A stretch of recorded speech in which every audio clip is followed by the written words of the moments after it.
Mm.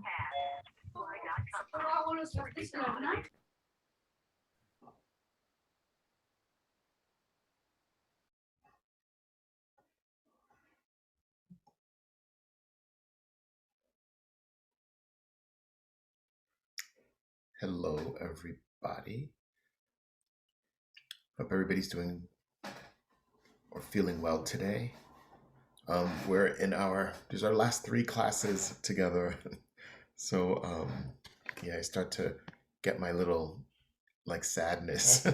Every semester it happens, we, even in the online environment, it's great to um, be here with all of you and to, um, have gone through a semester and it's always like, I remember the beginning and thinking that now we're approaching the end and how much we get to do and cover in the time that we've had together. So, um, anyway, so I hope you've had good weekends.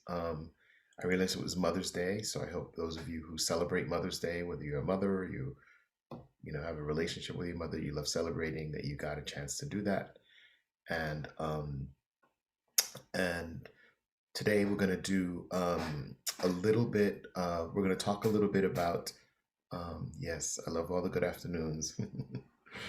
um, with everybody, seeing all the comments in the chat. So thank you for being present in the chat as well. It helps me. Um, so yeah, so I literally moments before class, I realized I hadn't graded a couple of the drama essays that I thought I finished on Friday, and was going to put the grades in my grade book, and I was like, yikes, I didn't record some today. So, but I finished. If you submitted a drama essay, it's been graded, so you should take a look at it.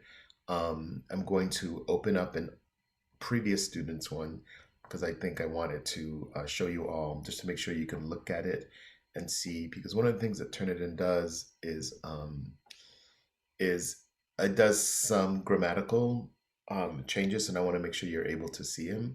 And if you're not, then I can yes, good afternoon. If not, then I should I can send it to you as a PDF with as a report.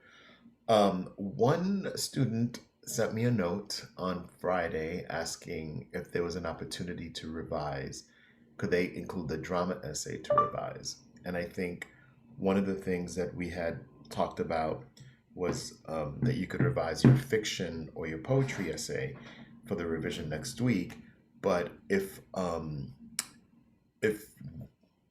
I'm gonna let that student say, I'm gonna say yes, that if instead they want to revise the drama essay, I could see the reason why, but we'll include that. So you can pick, and at this point, if you've done all three, the revisions is due next Monday. So if you want to pick any one of the three to revise, you can revise any one of the three: the poetry, the fiction, or the drama essay.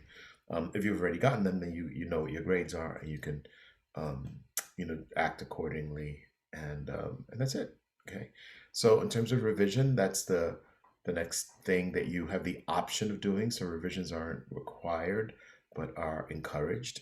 It's always good to revise a paper to give it a second chance, and especially if it's a second chance to get a better grade. So on the assignment. So and you know also affecting the overall grade. So yeah, so take a look at your fiction, your poetry, and your drama essay, and if you want to revise any of those, that revision will be due next week, Monday. Okay. Tonight, I believe, is the research papers, and I looked on there, and a handful of you have submitted your papers, which is great. And yes, and let me see. I'm gonna answer questions and deal with all of this business at the beginning of the class. I saw your note, Tizella. So I'm gonna actually, while you're all here, I'm gonna look I'm gonna go to Blackboard and look um, at Turnitin where we're at to make sure that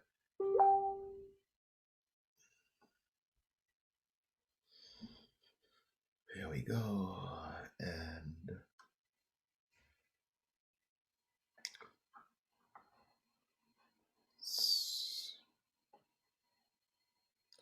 so I'm just doing a roster sync because sometimes when I go into Turnitin, may not show all of the um,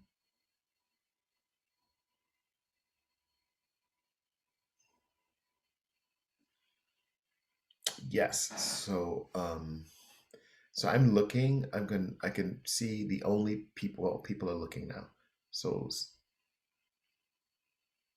so Stanjay, Stacy, Christian, and Viviano have all looked. Because it lets me know when you look at your when you look at your paper, it lets me know.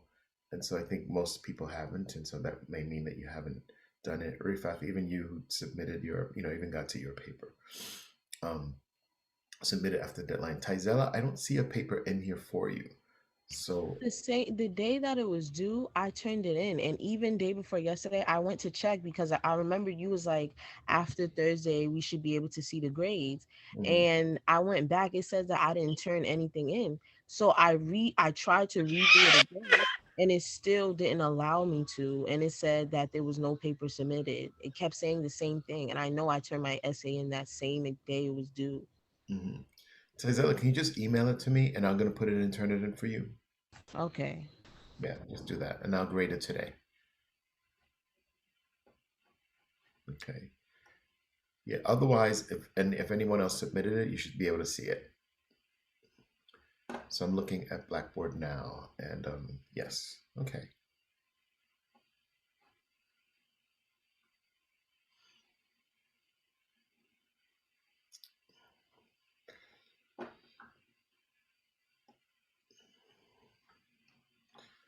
So I'm not. I think my Blackboard might look different than your Blackboard, but I'm going to show you um, another.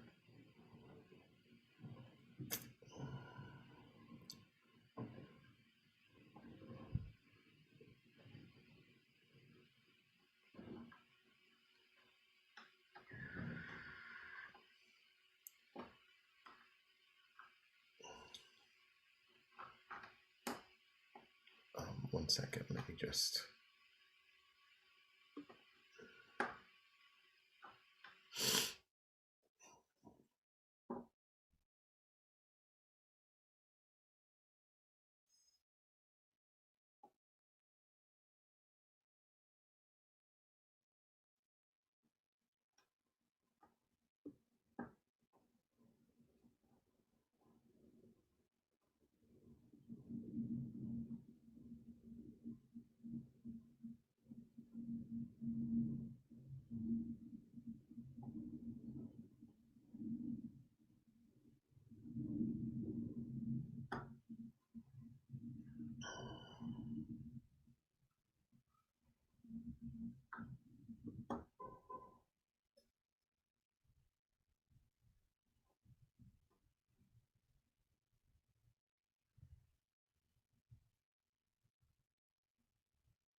So I'm going to share my screen. I think I did this once before with all of you, but I'm going to do it again.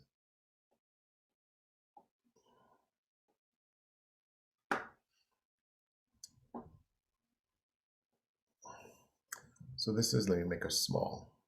So this is kind of like what the paper looks like when I on my end. So what I do is, if you see this little bar on the side, you should click the top of those. But I do that, and this would it then it will highlight any of the um, any corrections. Any This is a paper I think that was done. Any punctuation that's missing will come in a particular color.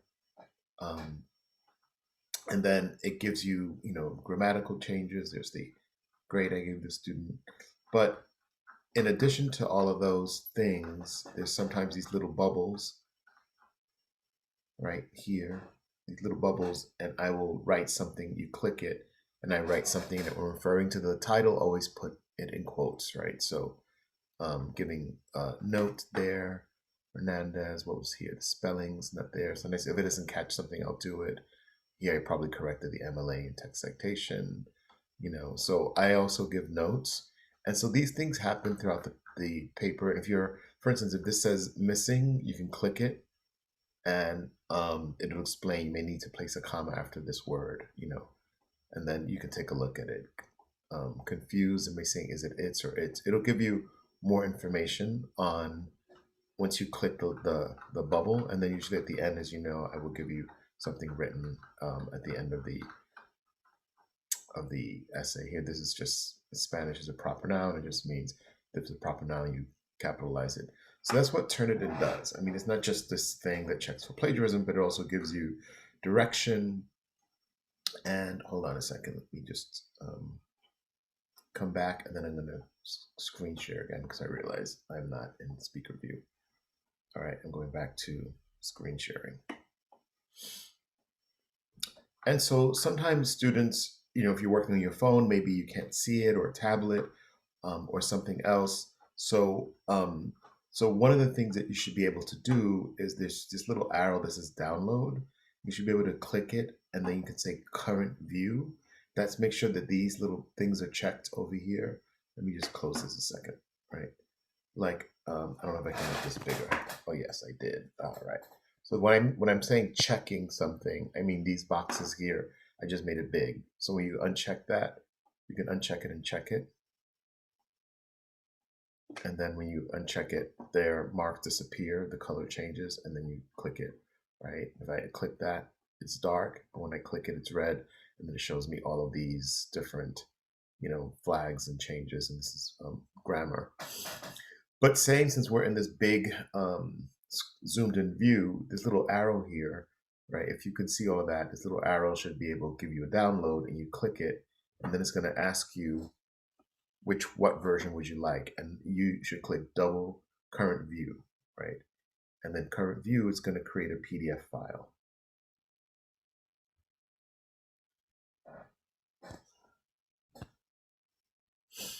Or it should create a PDF file.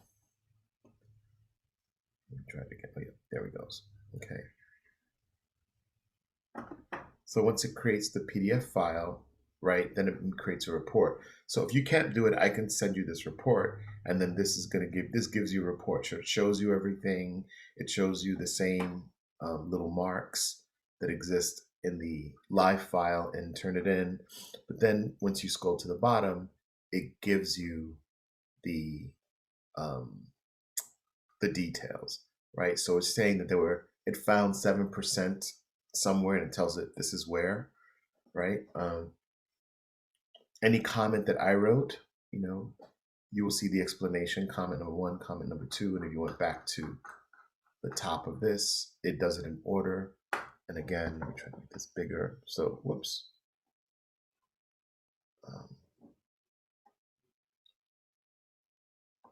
Sorry, 1 second. Let me get back to whatever it was looking at.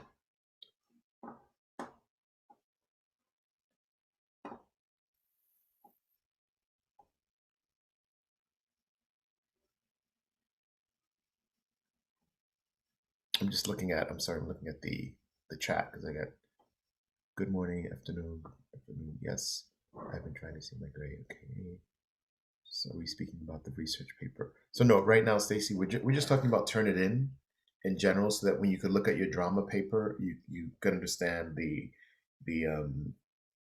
the corrections, or how to make corrections to it, and it'll be the same for the research paper. So this applies for the research paper as well. Great. There's no comment.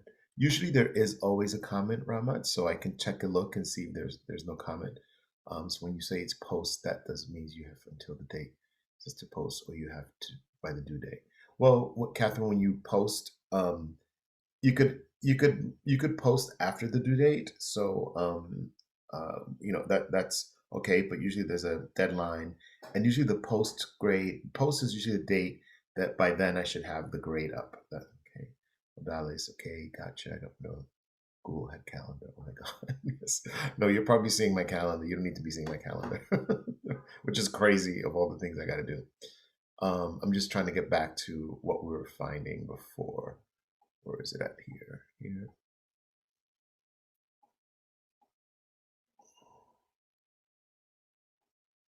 All right, I'm just gonna have to open up Blackboard again and go to the beginning. But anyway, it should be in my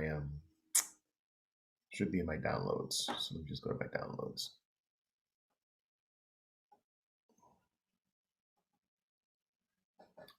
Okay. So back to this. So this is a document, right? And again, the one what we're looking at is just a document from a student who got a good grade from a previous year. So we can just look at how Turnitin works, right? So then there's this report at the end. So my comments are there, right? It tells you what the proofreading are is. So then it kind of spells it all out and it matches it to to the document, right? So I think I got why I got thrown off was let me just make this big. I got thrown off is that was saying with my comments, it numbers them. So down below it says number one, and if you look here, the first comment I made was number one. The second one I make is number two. The yellow ones are all mine, right? When I write a note or something, here's the third one, number three. And then if you were to scroll down to the report, the bottom of this report, they match the one, two, three, and there's just four in this one. And then these are the ones that they're giving to you. They're the grammar changes they're making to you. So when you look at your papers, you should be able to when you go to turn it in, you should be when you go into turn it in, you should be able to look and find the this reports. That way you can make your corrections. And so remember we did the fiction essay the same way. It was in Turnitin, so you have at least two that are in Turnitin that you could look at them this way. And then tonight, when whenever you submit your research paper today, you will once I grade it, I'm trying to grade them before the end of the week. You will have a chance to, or definitely before we meet. The next time we meet, before the, I mean, not Wednesday, a week from Monday, I'll have everything graded, but I'm gonna try to grade them before the end of the week. But and then you'll have your fiction, your research paper, and you can do the same thing. You'll take a look at it. You see what my corrections are. You'll see what my comment is, and then you can make a decision to make a revision. And so I believe the revision for that is due a week from this Friday. Um, but what I will do is I think I'll just send you all an email. I think I may have done that, but if not, I'm going to send an email with just those two dates that are left, and that's it. That's it. If you have not done, because I think I have about 14 or 15, and there are still 20, I think 6 of you registered in this class, and you haven't done your drama essay, please get it done. I know it's 10% of your grade, and if you don't do it, it's not gonna completely, make you fail, depending on what else is going on with you. If you've done your other assignments, if you stayed on top of things, if you got good grades in all your other assignments. But please, the drama essay. The importance of the drama essay is that it also is preparing you to have done the research paper, but also the final exam. And the way it does that is by giving you a prompt, that question, that paragraph, that context, that question, and saying, answer this question, right? And so that's what's happening with the research paper. And then it's going to be, again, your final exam will be a similar thing. You're going to get a prompt and you'll answer it, and that'll be it. Okay. Um, all right. I'm going to pause to see if there are any questions so far. Okay. All right. As always, if you have questions or even at the end of class, I always stay longer or stay after, and we, and answer questions if people have questions. So, so thanks so far. We're almost at the home stretch. We're at the actual last thing we're going to do in this class, which is, prepare for the final exam. So I'll talk a little bit about the final exam in that it will be an essay. What we've been doing all semester, it will be an essay. And the idea of the final exam is that it should encapsulate, you should be able to respond, you're looking for the structure of an essay, that, you're responding to the prompt adequately, that you are constructing the essay well, using the best grammar that you can, that you have at your disposal, that you are clear, that your thesis statement is clear, right? That all the elements of an essay, an intro, the body paragraphs, so that everything is great and is on point, right? And so it's not rocket science. It's not something from left field, right? With Ruby of Elsinore, you got the questions, and the questions were related to the to the play. I purposefully we did talk a lot about the play. We talked about the characters. We talked about a lot of things, but I purposefully also included the idea of anachronisms, right? Because that was an important aspect of the play. We talked about language, we talked about characters, we focused on how Ruby was a different character, and this is just an hour discussion of it, right? So I want you to pay attention to what I just said because now we're going to start studying the next thing. And so inside of what I'm studying, inside of what we're studying, is not only going to be looking at a poem the way we have looked at poems, in this semester, but it's also in terms of paying attention of the material that I'm covering. So I'm not just going to cover what the prompt of the thing of the poem is, but I'm going to be just adding talking about the poem more expansively. But I will be what I talk about will be what you need to include in the final and to answer your final exam. Okay. I'm just gonna take a sip because my throat's a little dry today. The heat was on blast in this apartment. So, um, and then there was this person working on the security on the intercom like a few minutes ago, and the door was wide open. So then it got cold really fast. So, just trying to take care. So anyway, let me get back to what we're doing. So final exam.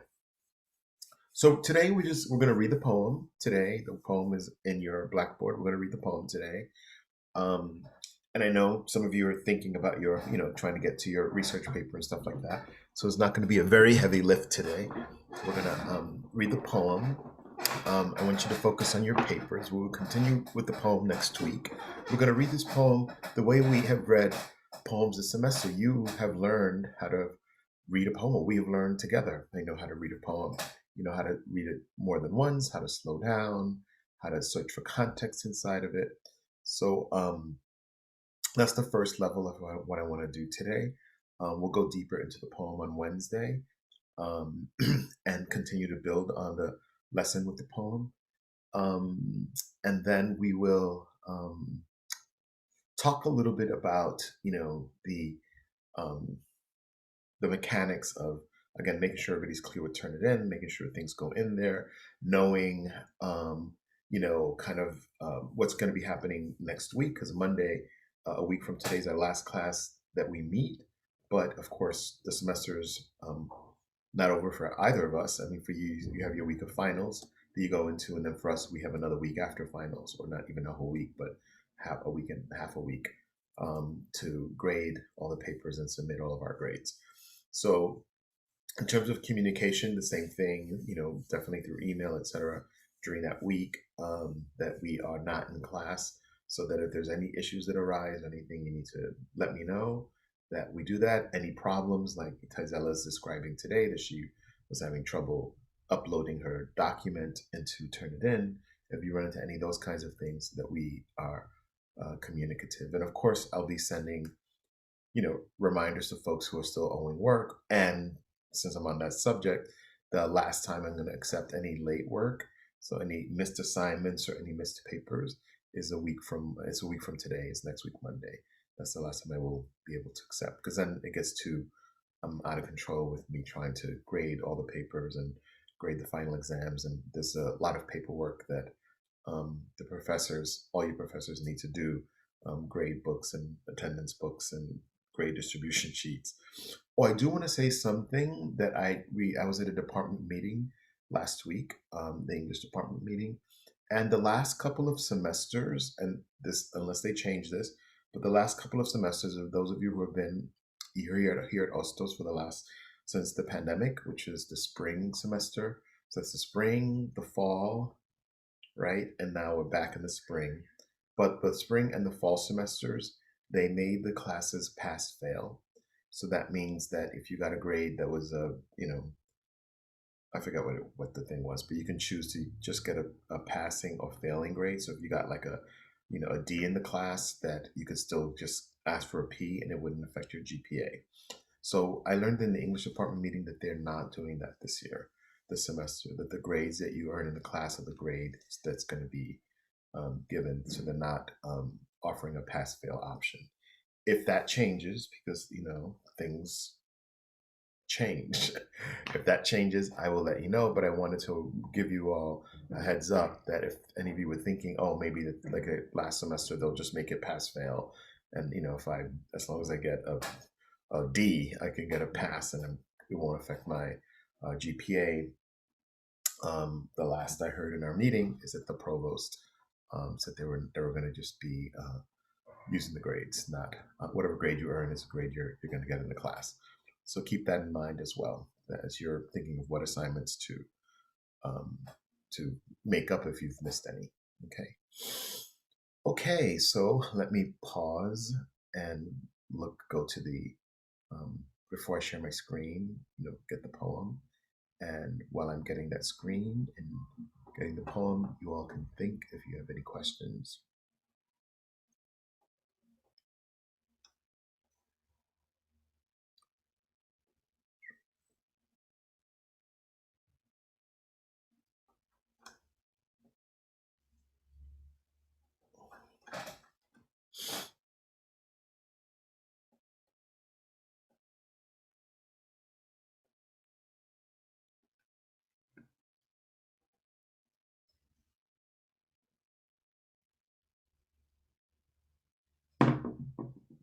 Okay.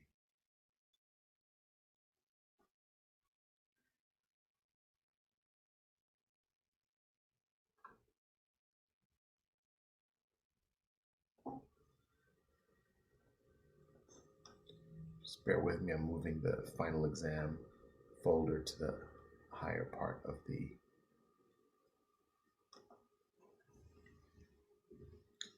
And I'm going to move.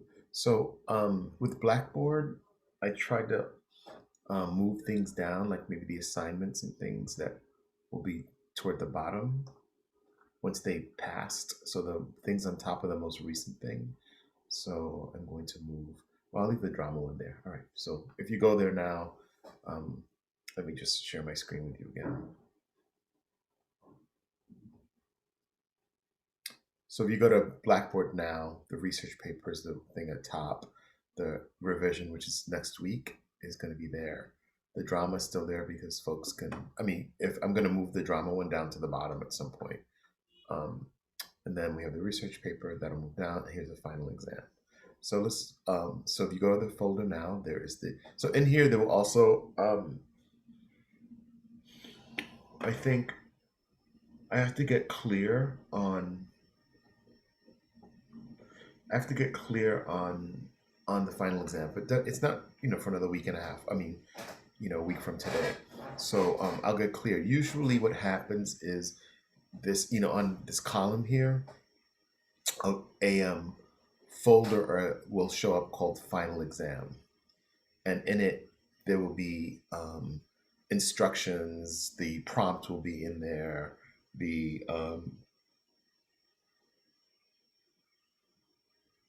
instructions on how to you know fill out the I think we're using Turnitin as with that as well. Some years they use Safe Assign, which is like Turnitin, but it's just a different program.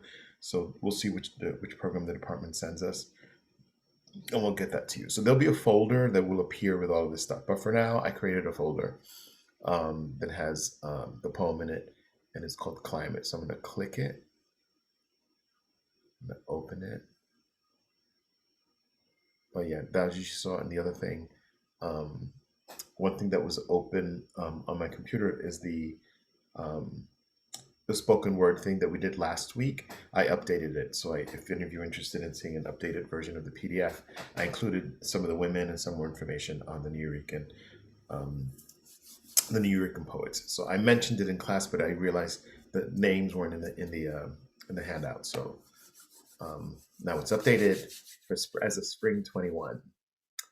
Um, so this poem is called, the poem for our final exam is called Climate, and it's by Annalise Gelman, and it was written in 2019, so right before the pandemic. And so we're going to do a couple things. I'm going to read it once, and then there's audio here that we're going to have. I'm going to stop sharing for a moment. There's audio that we have the author reading it, which is great to have that opportunity to have the author hear the author read their work. I'm pretty sure it's that. And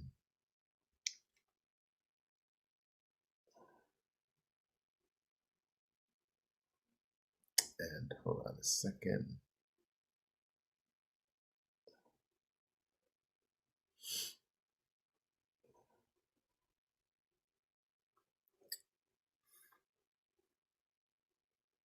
All right, so I'm gonna share my screen. Wait a minute. Yeah, some folks are having drama with the internet dropping in and out, so I'll keep an eye on you so you're not in the waiting room too long. All right, so I'm gonna read it once, then we're gonna hear the author read it, and then I want to get some of your reactions to it.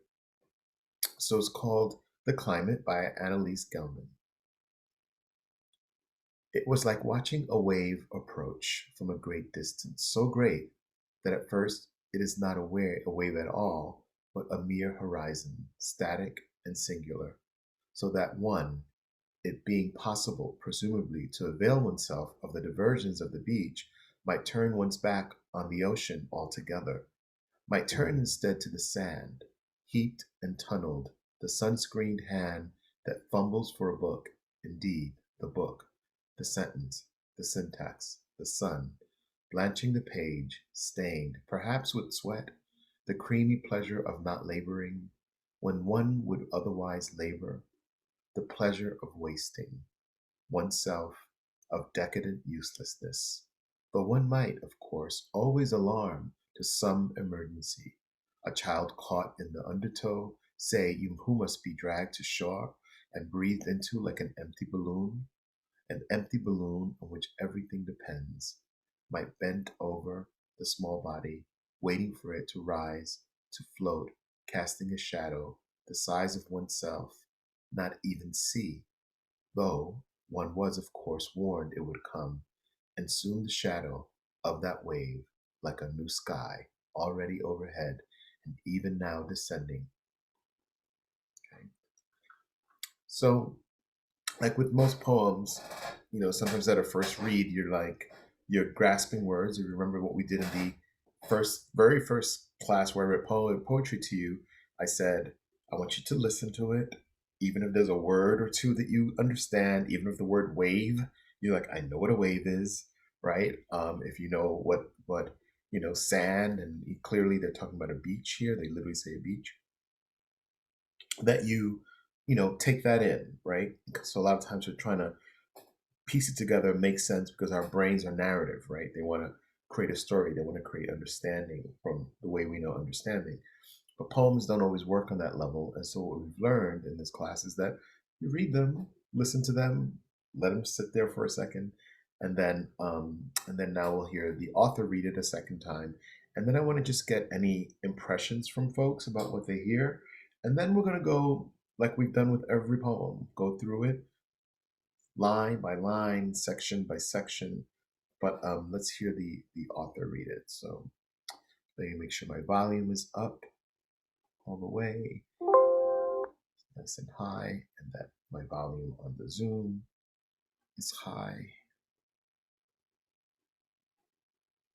I'm sorry, just close that.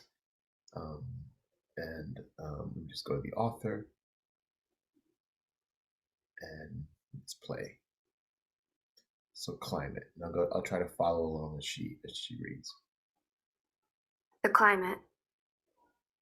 It was like watching a wave approach from a great distance, so great that at first it is not a wave at all, but a mere horizon, static and singular, so that one, it being possible presumably to avail oneself of the diversions of the beach, might turn one's back on the ocean altogether, might turn instead to the sand, heaped and tunneled, the sun-screened hand that fumbles for a book, indeed, the book, the sentence, the syntax, the sun blanching the page, stained, perhaps, with sweat, the creamy pleasure of not laboring when one would otherwise labor, the pleasure of wasting oneself, of decadent uselessness, though one might, of course, always alarm to some emergency. A child caught in the undertow, say, who must be dragged ashore and breathed into like an empty balloon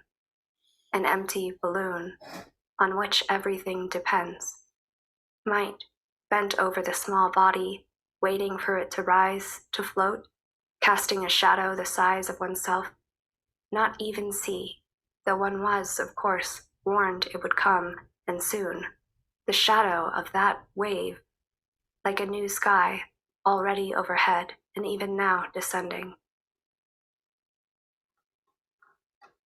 Okay, I'm gonna play it one more time, but I'm sorry it was so crazy with the formatting. So I'm gonna play it one more time, but then I'm going to follow along um, with the with the with my other version of it,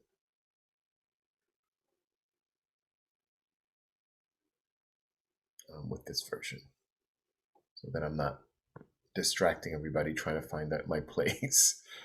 All right, so let me go back to her.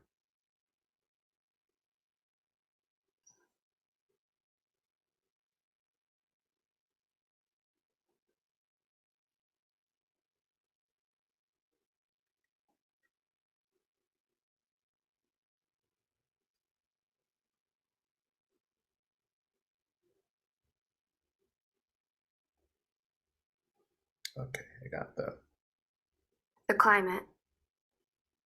It was like watching a wave approach from a great distance, so great that at first it is not a wave at all, but a mere horizon, static and singular, so that one, it being possible presumably to avail oneself of the diversions of the beach, might turn one's back on the ocean altogether, might turn instead to the sand, heaped and tunneled, the sunscreened hand that fumbles for a book, indeed, the book, the sentence, the syntax, the sun blanching the page, stained, perhaps, with sweat, the creamy pleasure of not laboring when one would otherwise labor, the pleasure of wasting oneself, of decadent uselessness, though one might, of course, always alarm to some emergency. A child caught in the undertow, say, who must be dragged ashore and breathed into like an empty balloon on which everything depends, might, bent over the small body, waiting for it to rise, to float, casting a shadow the size of oneself, not even see, though one was, of course, warned it would come, and soon, the shadow of that wave, like a new sky, already overhead and even now descending. All right, I'm stopping the share. Any impressions, any reactions, any thoughts, anything at all. Remember, when I say anything, I mean anything. From like, this is what I understood, this is what I heard, I didn't hear anything, I couldn't understand it. Like, this is the part I could understand. I got lost in this area. Any reactions, any thoughts?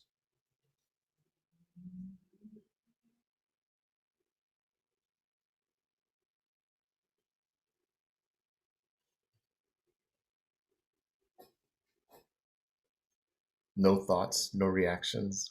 Okay. For me, it was confusing. Okay, Adrian.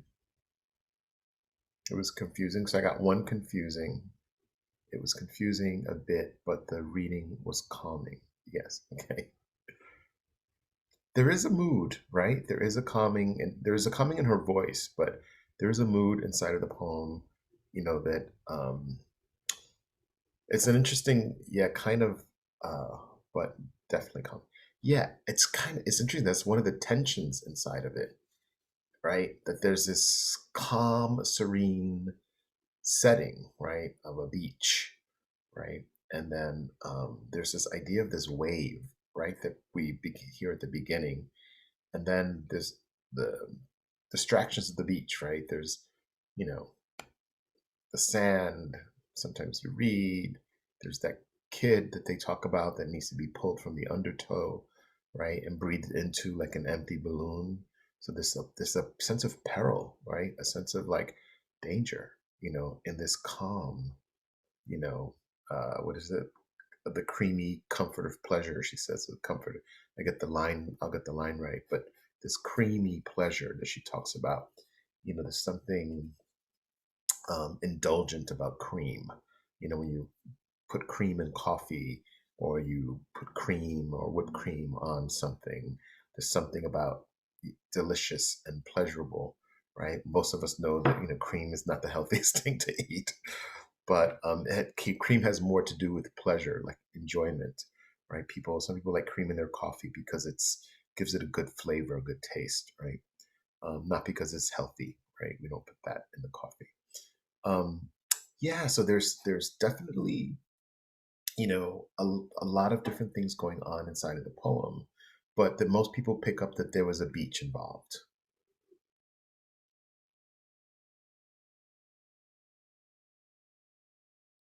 Is that where the calm comes from? Oops.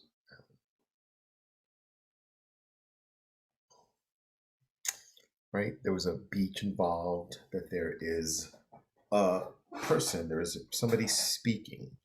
So let's look at the poem um, bit by bit, right? So we can kind of begin to, like I say, decode it, right?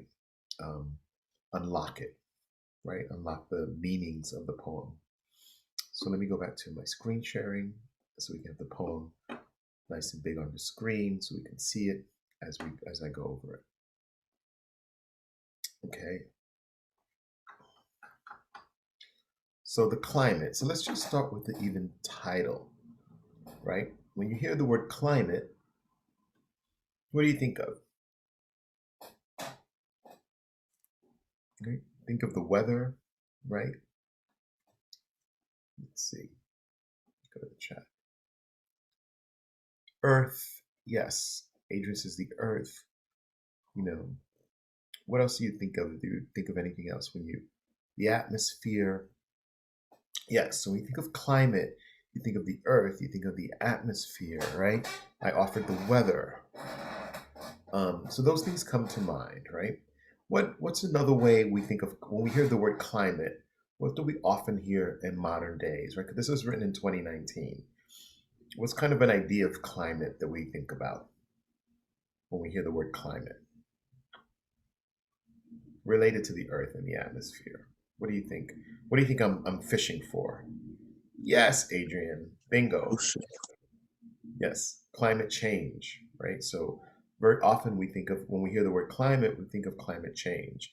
I was going to say nature in a way. Yes, nature and climate change, right? And climate's part of the nature. It's part of the atmosphere. It's part of the earth. It's part of the rivers. It's part of the ocean, right? That when we talk about climate and climate change, that there's these ideas, right? These ideas of climate change are also there's a peril, right? There's a danger inside of climate change, right? There's there, what's her name? The young woman, forget her name, the famous young teenage woman, I think she may be 20 by now, who talks about climate change all around the world.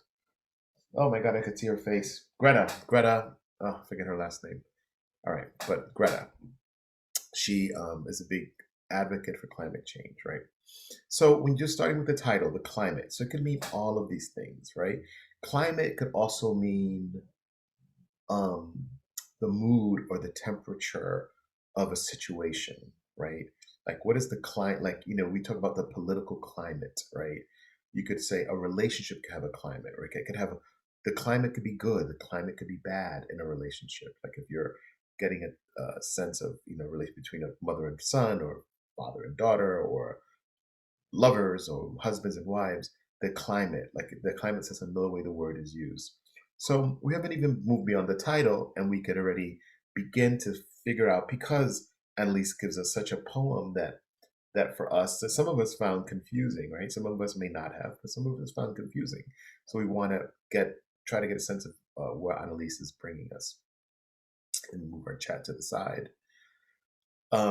Okay, so she says, it, right? So something, it was like watching a wave approach from a great distance, comma, right? That's the first phrase. So it, whatever the experience was, she's saying it was like watching a wave approach from a great distance. So it's like looking at a wave. Waves usually come from the ocean, right? Watching a wave from a great distance. Like you see this wave, it's like way is far, far, far, far away. And then she says, so great that at first it is not a wave at all, but a mere horizon, static and singular. Right? So then she kind of goes to this other place. So it was like watching a wave approach from a great distance. And then so great, that distance was so great that at first it's not a wave at all. Like you don't see it. The wave is there, but you don't see it, right? But it's not a wave at all, but a mere horizon, static and singular. So if you imagine yourself, if any of you ever imagine yourself standing on a beach and you look out at the ocean and you look beyond it, there's a point way far where the ocean meets the sky, right? Like, way out, you kind of see the ocean, it kind of stops, right? And the sky. So the ocean, where ocean meets the sky. And so that's what she's talking about. And that is the horizon, right? If the sun was going to rise from that ocean, you'd be able to see it come up from the water, right?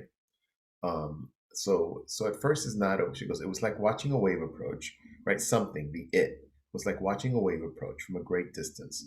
So great that at first it is not a wave at all, but a mere horizon, static and singular, right? So it's like you think it's a wave, there's a wave, but you don't even notice it, right? Because it's so far away that all you see when you look is the horizon, right? And singular, static, you know. And again, the ocean is moving, but when you're on the shore, you see a lot of the waves moving, but in the distance, you don't notice them moving unless, they're gigantic, but they have to be tsunami size for you to be that far, right?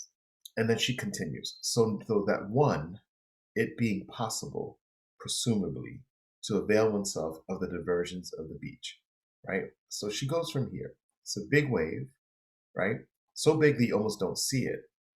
And so that right, that it could be possible, presumably, right, that you could be diverted from it. Like you could not notice it. You can notice other things, right? So all these commas and phrases basically is saying so that one, meaning you or one of us, somebody, it being possible, presumably, right, that you can make this presumption to avail oneself of the diversions of the beach, right? That you could, it's that wave is so far away, right, that you could, let's make a presumption that you could be distracted by other things on the beach and not even see the wave, right?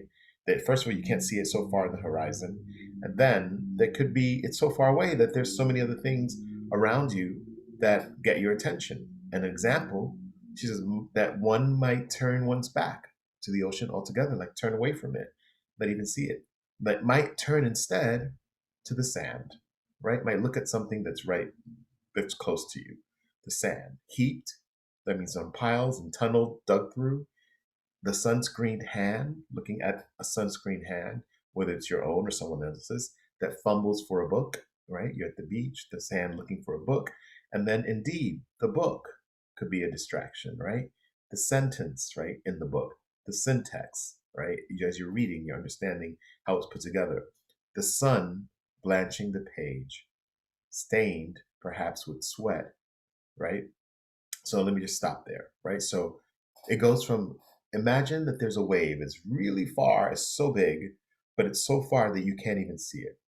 And the fact that you can't see it, even though it's out there, it's so far that you might be distracted to even turn your back to it and look around and see the sand and be distracted by the sand. Or maybe you're reading a book, right? And these are the things you do at a beach, right? That you dig in the sand, you might play with the sand, you might read a book. And then it says, the hand is sunscreened, right? Searching for the book. And indeed, the book itself could be the distraction, not even, the sand or anything. Maybe the book, what you're reading, the syntax, looking at how the book is constructed, the sun blanching the page. If any of you've ever read on a beach, sometimes the sun can be so strong, I always have sunglasses because it hurts my eyes. And then it says the page stained perhaps with sweat, but the page could be stained with sweat, right? It's the beach. And then here it says that line, the creamy pleasure of not laboring, right? So normally when you're at the beach, most of the time, you're not working, you're just chilling. You're laying on the beach, you're relaxing, you're reading, you're breathing, maybe you're talking to your friend. But the activity of being on the beach is not about labor, right? Unless you're a lifeguard, or unless you're a patrol person or the maintenance person that's to clean it. Most of the activity on the beach is about relaxation, right? It's about not working. So she uses the phrase the creamy pleasure of non laboring, right? Even just chilling. You could be focused on chilling and not that giant wave that's way out in the ocean that you cannot see, right? She goes with the creamy pleasure, and then creamy, of course, has a lot of meanings, right? I talked about creamy pleasure before, that there's something pleasurable about cream in general, but here we're talking about, what's creamy at the beach, suntan lotion, right? And usually if you're at the beach and you have suntan lotion, it's because you're laying in the sun, right? So the creamy pleasure of not laboring when one would otherwise labor, right? Normally, if you're not at the beach, you might be working. The pleasure of wasting oneself, right? That's has a lot of several meanings. But the pleasure of wasting oneself, right? People might, you know, feel like you're just, you're not doing anything productive. Although I disagree, but the idea is you're not doing anything productive, right? The pleasure of wasting oneself, of decadent uselessness, though one might, of course, right? So it's saying, now I'm going to pause for a minute and go back to the top, right? So we begin. There's a big wave in the distance. It's so big that maybe you don't even see it, right? And so much so that, and so far that you don't see it, and you get distracted by it, or your attention gets turned to other things, right? And things like sand, like reading a book, like just really just falling into that creamy pleasure of just chilling, of just you're just gonna lay down.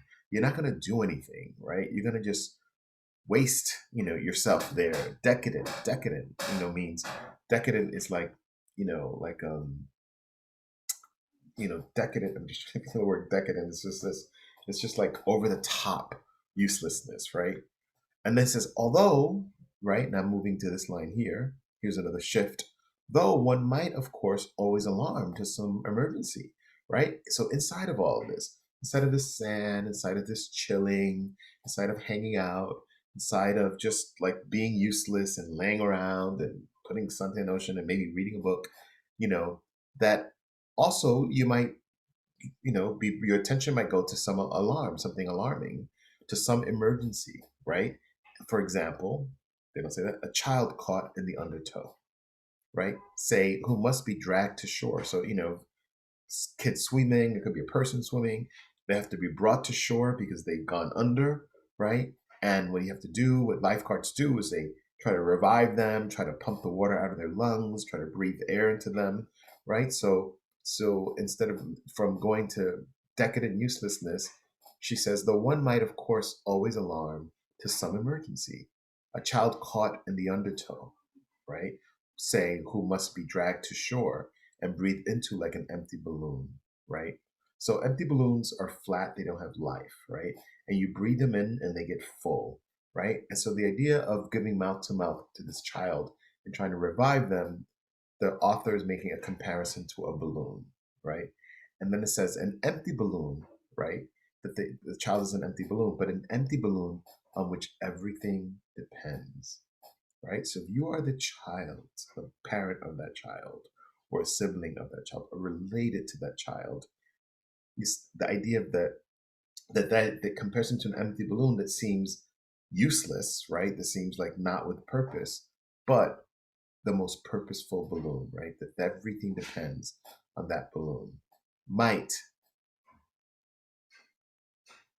bent over a small body, right? This is the person again, who's telling us a story, waiting for it to rise, to float, casting a shadow the size of oneself, right? That you're saying as you're waiting there, watching this, this emergency has now drawn your attention. You're focused on this emergency. You're like, what is happening with this child? They're trying to blow the air into it, that you're waiting for the child to rise, to float. Casting, he said, even casting a shadow the size of oneself, not even see, right? Though one was, of course, warned it would come, and soon. The shadow of that wave, like a new sky, already overhead and now descending, right? So, from this idea of being focused on this child, focus on this emergency, focus on what's immediate, focus on what's around you, right? They say not see, and it goes back to the beginning. Though, of course, though one was, of course, warned it would come, and soon the shadow of that wave, like a new sky, already overhead and now descending. Okay. So I'm going to come into the class a minute to just talk about that ending of that poem. Right? So it's saying, right, that though one might see, right? Excuse me, I'm sorry, I'm just trying to open this up here. All right. So while you're focused on the reviving of that child, on that emergency, though you did not see at the beginning of the poem, there's a wave out there, and it's way out there, and it's so far that actually you can't even see the wave. And since you can't see the wave, then you're like, all right, what's around me, the sand, the book. I'm totally gonna be distracted by, or my attention will be brought to things I select, like I'm gonna pick my book, or things that are circumstantial, like the sand, or an emergency, like, oh my God, this kid is drowning. Let me go see what's going on. And we're all waiting and bent over watching this child, hoping to do that. They said, while we were looking around at all these things, that wave at the very beginning has now arrived to the shore. And it is so big, it is high, right? That wave is like a new sky. So it's like above you, right? Already overhead and now descending, right? So this like this is a strange um strange ending to the poem, almost fatalistic ending to the poem, right? Because if and I used the word tsunami earlier, that that it sounds like that, right? It sounds like, that suddenly you're on the beach, right? And there's a warning maybe that, something was out there, but you kind of can't see it. And you're like, well, all right, I can't see it, so I'm gonna whatever, read my book and do my thing and whatever. And then in the distraction or in the preoccupation of in this poem at least, of the emergency, right, the thing that is urgent, upon which everything depends, right, it's not like just a random thing, that could be some emergency, that you are so focused on what's happening in that emergency, that wave that you were somehow warned that was out there that you couldn't see has now arrived. And it is so big and so massive that it is high above your head, like a new sky. And then it's already there. And now, as you notice it, it's descending, right? It's coming down. So there is, okay, so what do people think about what I'm saying?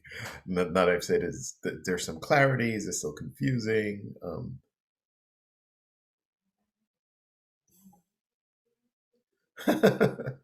Alan says it's a perfect analogy to finals. I agree with you. It totally is. You knew from the beginning of the semester that finals were coming, and now they're here, the descending upon you. Right.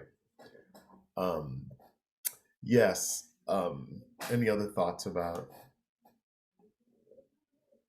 how I am sharing this poem with all of you?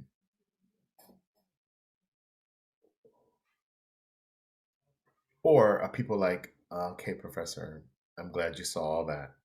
I didn't see anything you just said. Or yeah, it's like, oh, I get that part. Same thing as the beginning, as early when we first read it. Yeah, and it's important again, clearly, that you have an understanding of this poem, because this is your poem for your final exam. So that's why we're going to spend. We have today, we have Wednesday, and next Monday, so that we could make sure that we are. Normally they ask us. Good, thank you, Stacy. Um, thank you that most they tell us really just to spend one class teaching the poem, and that's all what they were required to do. But clearly I've spread it out over 3 classes so that we have time to do our business and do that. Okay, so Stacy is saying that she still doesn't seem to have an understanding of the poem. But remember, sometimes poems are not necessarily telling a story. Sometimes they're telling a feeling, right? They're communicating a feeling. And I think Alan's analogy that he made to final exams, that maybe, and the simplest analogy that I'm going to say, the simplicity of the analogy that Alan was making is that, in comparing the poem to final exams, is that idea, right? That you know something is coming, right? Something is coming, and it's going to be big, right?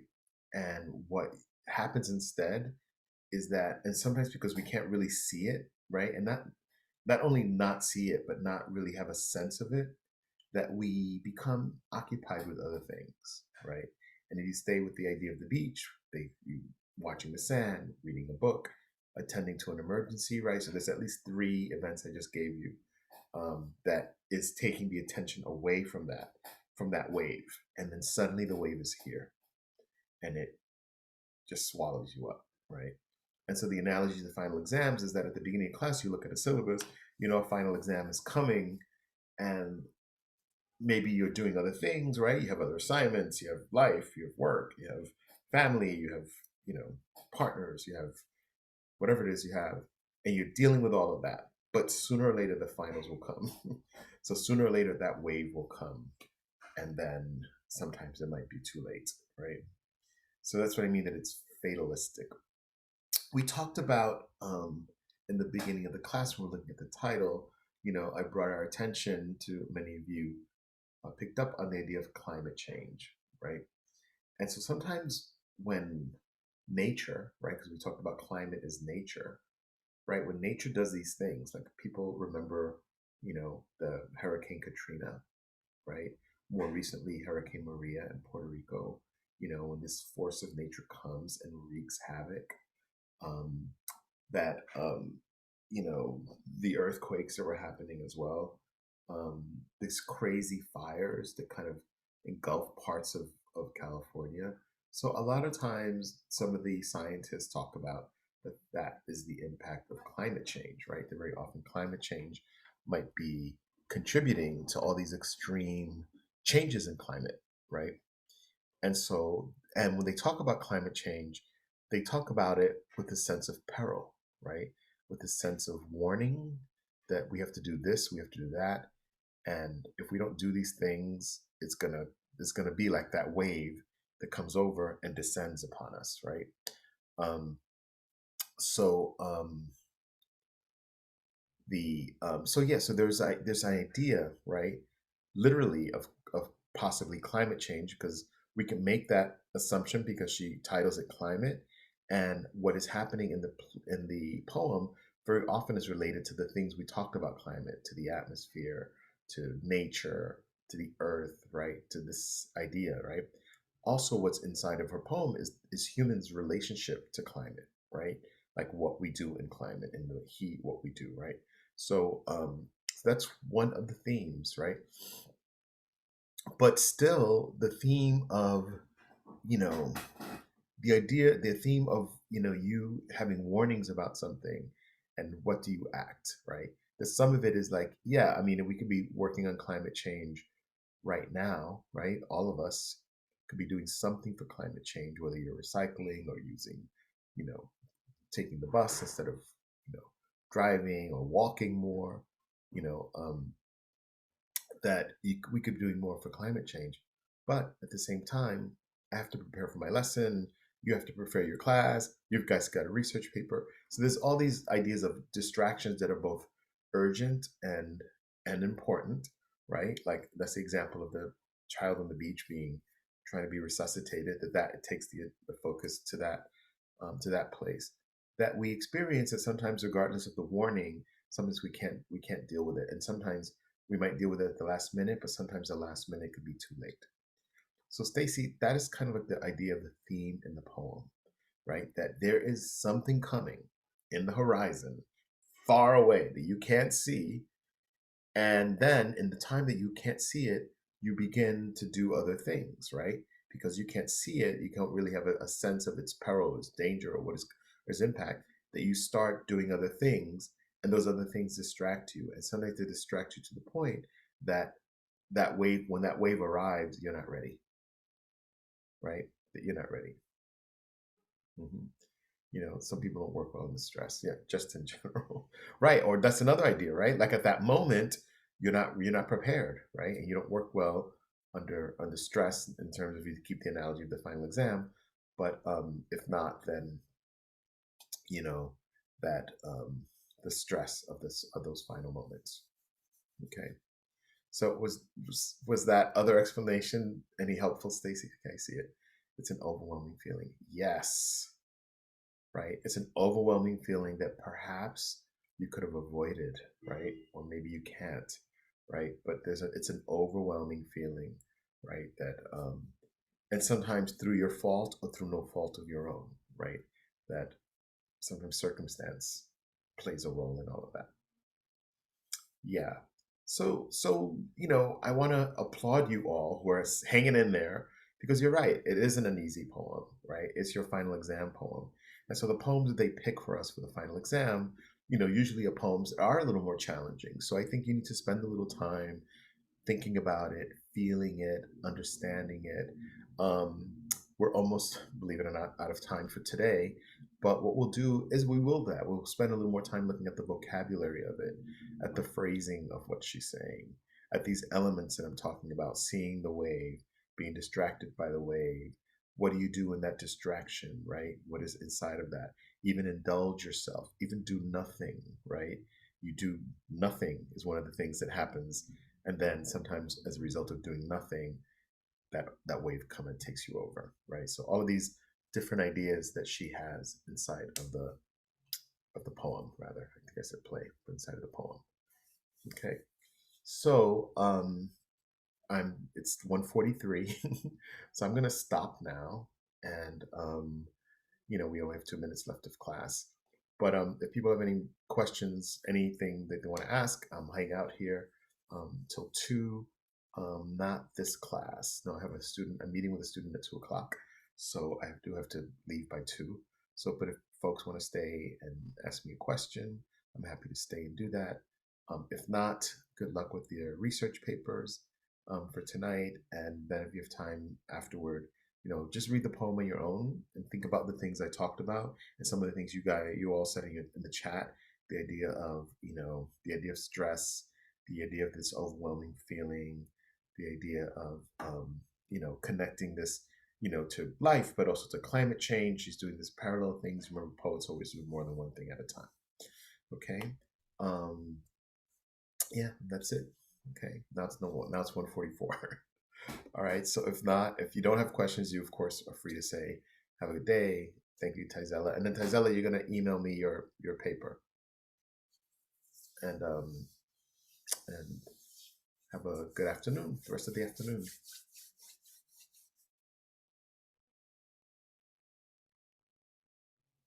Oh, you did it already. Great. So I'll take a look.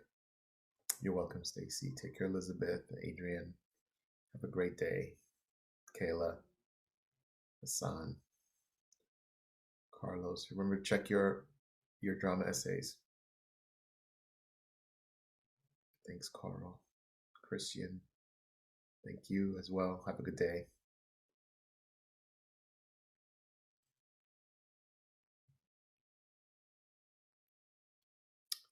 Good day, Alan. Thanks for your participation.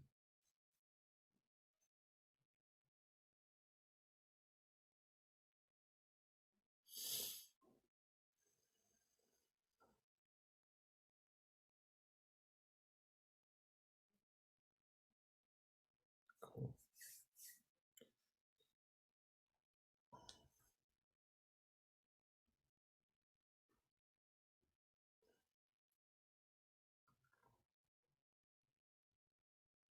Yes, Catherine.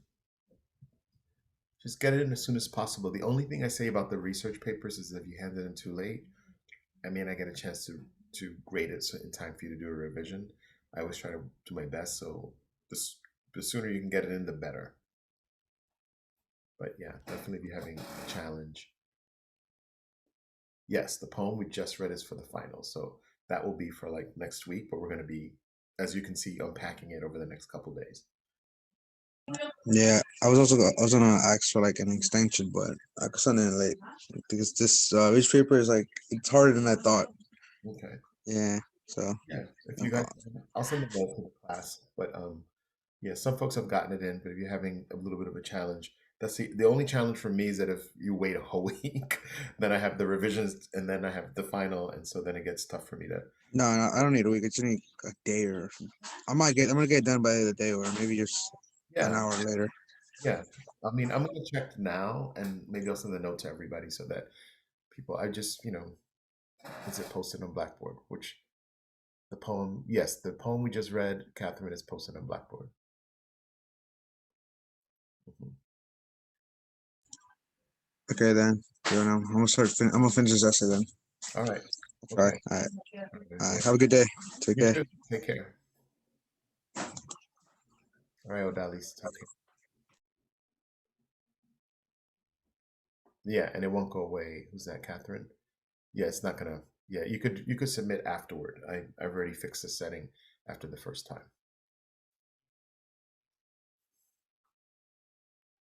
All right, Catherine. Enjoy the rest of the afternoon.